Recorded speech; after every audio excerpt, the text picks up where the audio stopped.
আসসালামু আলাইকুম ওয়া রাহমাতুল্লাহি ওয়া বারাকাতুহু। কেমন আছেন সবাই? আশা করি ভালো আছেন। আমিও ভালো আছি আলহামদুলিল্লাহ।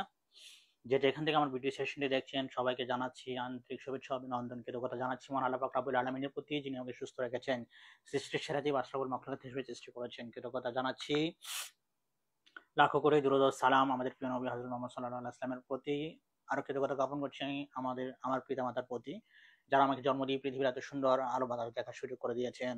কৃতজ্ঞতা জানাচ্ছি আমাদের প্রিয় মেন্টর জনাব ইকবাল ভাই জাহিদ স্যারের প্রতি, যারা অক্লান্ত পরিশ্রম আমরা এত সুন্দর একটি প্ল্যাটফর্ম পেয়েছি। ধন্যবাদ জানাচ্ছি নিজের বলার মতো একটি গল্প ফাউন্ডেশনের সকল আজীবন গর্বিত সদস্য।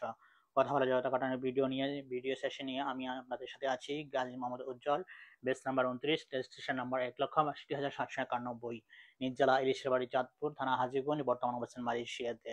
আমি আজকে আমি আজকে ছাড় দেওয়ার সেশন নাম্বার 124 নিয়ে কিছু কথা বলবো। বেস 31।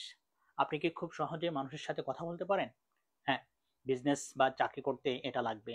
খোলা মন নিয়ে নতুন নতুন মানুষের সাথে কথা বলতে পারেন। তার জন্য কথা বলা জড়তা কাটাতে হবে। যদি আপনি শুদ্ধ ভাষায় যতটা পড়া যায় ও শুদ্ধ উচ্চারণে কথা বলেন, আপনার পক্ষে রাগ করা বা রাগ করে অশালীন বা কথা বলা মুশকিল। তার প্রথম ফলাফলটা হলো শরীরটাকে ভালো রাখা সম্ভব। হৃদরোগ ও উচ্চ রক্তচাপ থেকেও রক্ষা পাওয়া যাবে।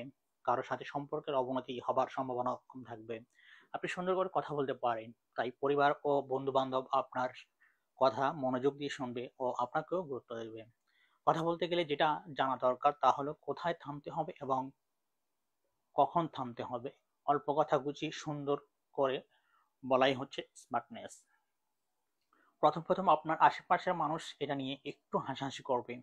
তার জন্য আপনাকে এই ঝড়টা কাটানোর প্র্যাকটিস করতে হবে প্রতিদিন।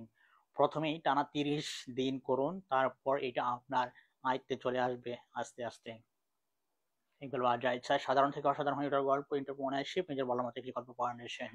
অসংখ্য ধন্যবাদ সবাইকে যারা এতক্ষণ আমার সাথে ছিলেন এবং পরবর্তীতে দেখবেন। প্রত্যেকে আমার সালাম। আসসালামু আলাইকুম ওয়া রাহমাতুল্লাহি ওয়া বারাকাতুহু। আমি যেন এভাবেই আপনাদের সামনে পরবর্তী প্রেজেন্টেশন গুলো নিয়ে আসতে পারি। অসংখ্য ধন্যবাদ সবাইকে।